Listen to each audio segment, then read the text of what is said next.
नमस्कार, मी संयोगिता आणि आपण पाहता चाळीसगाव डांगांची ओळख सुराज्य मराठी। पाहुयात आजची घडामोड। आपल्या सुराज्य मराठीच्या YouTube चॅनलला सबस्क्राइब करायला विसरू नका। मानहेरे येथील वादळी ग्रामसभा संपन्न।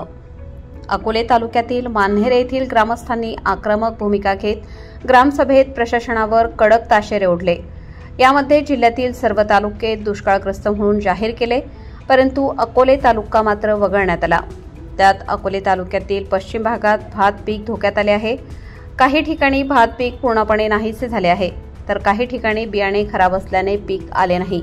अशी परिस्थिती असताना महसूल विभागाने शेतकऱ्यांना विश्वासात न घेता रस्त्यावर परिसरात भेटेल त्या शेतकऱ्यांच्या सह्या घेऊन बोगस पंचनामे केले आहेत। यामुळे शेतकऱ्यांचा विश्वास राहिला नाही। ग्रामसभेत माजी सरपंच हरिभाऊ गव्हाले, बहिरू गव्हाले, दशरथ गव्हाले आदींनी आपले मत मांडले, तर रवींद्र कोंडार व माधव बिन्नर यांनी प्रशासनाला धारेवर धरले। ग्रामविकास अधिकारी व महसूल विभाग यांनी योग्य पंचनामे करावे अथवा अधिकाऱ्यांना परिसरात फिरू देणार नाही असा इशारा देण्यात आला। ग्रामसभेत सरपंच सुनीता गव्हाले, उपसरपंच प्रभावती धिंदळे, सदस्य सुकेशिनी कांबळे यांनी प्रशासनाने सर्वांचेच पंचनामे करून नुकसान भरपाई द्यावी अशी मागणी केली आहे। ग्रामसभेसाठी जिल्हा परिषद शाळेचे मुख्याध्यापक विठ्ठल बांडे, शंकर महाराज घारे, आरोग्य विभाग, वन विभाग सर्व कर्मचारी उपस्थित होते। सगळं लोकांना नुकसान भरपाई मिळाली, मग आमच्यावर अन्याय होतोय असं मला या ठिकाणी म्हणले। तुम्ही आदिवासी समाज कुठेतरी मागासलेला आहे, त्यांना वंचित ठेवण्याचं काम तहसीलदार असतील, या तालुक्याचे लोकप्रतिनिधी असतील यांच्याकडून चालू आहे।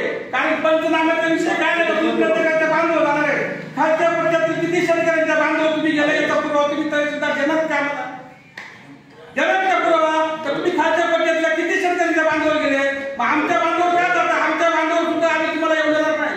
आम्हाला तुमची कुठलीही नुकसान भरपाई नको, कारण द्यायची असेल तर सरसकट द्या, नाही तर आमच्या बांधव सुद्धा घेऊ नका। बांधव सुद्धा घेऊ नका, आम्ही आम्ही कंदमुळे खाऊन जाणारी माणसे, त्याच्यामुळे आम्हाला शासनाची कुठली भीक नको। जे पाहिजे ते आमच्या हक्काचं पाहिजे, आम्हाला शासनाची कुठली भीक नको। तुम्ही अजिबात आमच्या बांधव फिरू नका आणि फिरून सुद्धा देणार नाही। जो शेतकरी बांधव फिरून देईल ना तो आदिवासीच्या पोटात नाही, जो शेतकरी बांधव फिरून देईल ना तो आदिवासीच्या पोटात नाही। बांधव फिरून देऊ नका, अजिबात फिरून देऊ नका।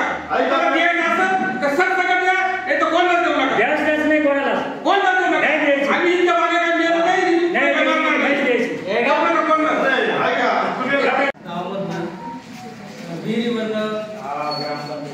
मोटरी, वायर अशा गोष्टी चोरीला जातात।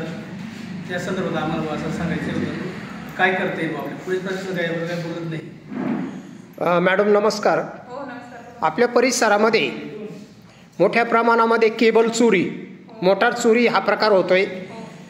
मी आपल्याला गावच्या प्रमुख या नात्यानं विनंती करतो की आपण जर पोलीस स्टेशनला आजच्या या बैठकीचा एक ठराव जर दिला तर नक्कीच त्याच्यावर कार्यवाही होईल, आणि ग्रामपंचायतीच्या वतीने एक पत्र दिलं तर ते अजून सोयीचं होईल। बऱ्याच शेतकऱ्यांच्या अशा तक्रारी आहेत की परिसरामध्ये मोटार चोरीचा हा एक प्रकार आता मोठ्या प्रमाणात पुढे येतोय। हे जे मोटार चोरी आहे, या मोटार चोरीमध्ये एका मोटारीचा हिशोब काढला तर वर्षभराचं सगळं धान्य आपल्याला ते एका मोटारसाठी विकावं लागतं। यावर ग्रामपंचायतीच्या वतीनं काहीतरी नियोजन करण्यात यावं एवढी एक विनंती। हो सर, मागच्या वेळेस आम्ही पोलीस स्टेशनला गेलो होतो, अर्ज दिला होता। तर मग आम्हाला म्हणजे आमची स्वतःची मोटर होती, तिथं आम्हाला पुडी आणि हे साहित्य सापडलं होतं। तेव्हा त्यांचं फिंगरप्रिंट चेंज करायला गेले होते, पण मग त्याने अजूनपर्यंत काही कारवाई केली नाही। पण मग आता डबल आम्ही पुन्हा प्रयत्न करतो। तहसीलदारांना माझी एकच विनंती आहे, सगळ्या शेतकऱ्यांची सरसकट पंचनामा करून घ्या। शेतकऱ्यांना आहे तो लाभ मिळाला पाहिजे, आणि जास्तीत जास्त प्रमाणात नुकसान झालेले आहे, कारण भात आहे ना पूर्ण काळं पडलेलं आहे। तहसीलदारांना अशी विनंती की आमच्या गावातील सरसकट पंचनामे झालेच पाहिजे।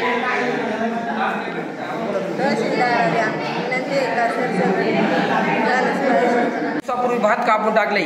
मी याच्या आधी वेळेस बोललो होतो का यात सदस्यांनी सरपंच यांनी माझ्या शेतात येऊन भात बघा, मी आज कापून टाकले, हे कधी येणार? मग माझी अशी विनंती आहे, आता जे आलेत ना त्याने येऊन माझ्या शेतामध्ये स्वतः येऊन त्या भाताची चौकशी करावी, त्याच्यात त्याला लोंबीला धान्य किती हे बघावे त्यांनी, हीच माझी शासनाला विनंती आहे. प्रतिनिधी अजय पवार, मान्हेरे, अहिल्यानगर.